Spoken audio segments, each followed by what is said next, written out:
KTR. India వైడ్గా ఈ పేరు తెలియని వారు ఉన్నారు, వరల్డ్ వైడ్గా ఈ పేరుకు అభిమానులు కూడా ఉన్నారు. చాలా మంది దీనికి కారణం ఓన్లీ కేసీఆర్ గారే అని అంటారు, కానీ తప్పు. కేసీఆర్ గారు కేటీఆర్ గారికి కేవలం నడక మాత్రమే నేర్పించారు, కానీ దారి మాత్రం ఆయన్నే వెతుక్కున్నాడు, ఆ దారిని ఆయననే వేసుకున్నాడు. ఈ మాట నేను ఎందుకు అంటున్నా అంటే, ఈ దేశంలో చాలామంది బిగ్గెస్ట్ సూపర్ స్టార్స్ ఉన్నారు.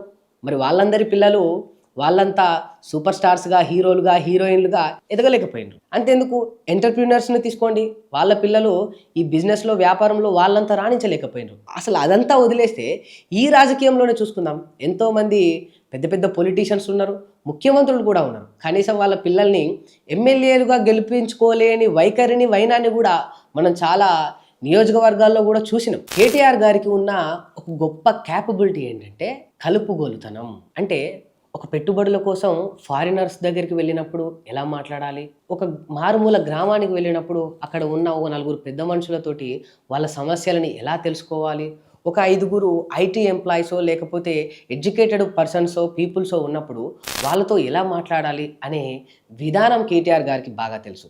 అంటే ఒక ఎంటర్ప్రీనర్ దగ్గరికి వెళ్ళినప్పుడు, ఒక పెట్టుబడిదారు దగ్గరికి వెళ్ళినప్పుడు he speaks English fluently, confidently, in a way that captivates the audience. చాలామంది అంటారు 4 ముక్కల్లో ఏముందరా మాట్లాడంగానే అయిపోయిందా అనుకుంటారు, కానీ ఆ 4 ముక్కల ప్రాధాన్యం ఏందనేది మీకు చెప్తా.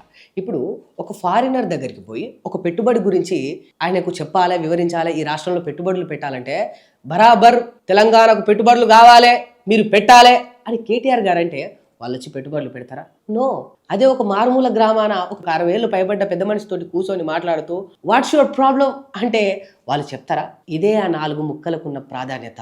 దీనినే మనం తెలుగులో ఇంకా పెద్ద మనుషులు చెప్పే ముచ్చట ఏంటంటే కలుపుగోలుతనం. ఎవరితో ఎట్లా, ఎప్పుడు, ఏ విధంగా కలిసిపోవాలో, వాడిని కలుపుకుపోవాలో ఆ కలుపుగోలుతనం ఎవరికైతే తెలుస్తుందో వాడికి జీవితంలో ఎదుగుదలకు తిరుగు ఉండదని వెనకట ఎప్పటి నుంచో చాలా మంది చెప్తాము. అది కేటీఆర్ గారికి బాగా అబ్బింది.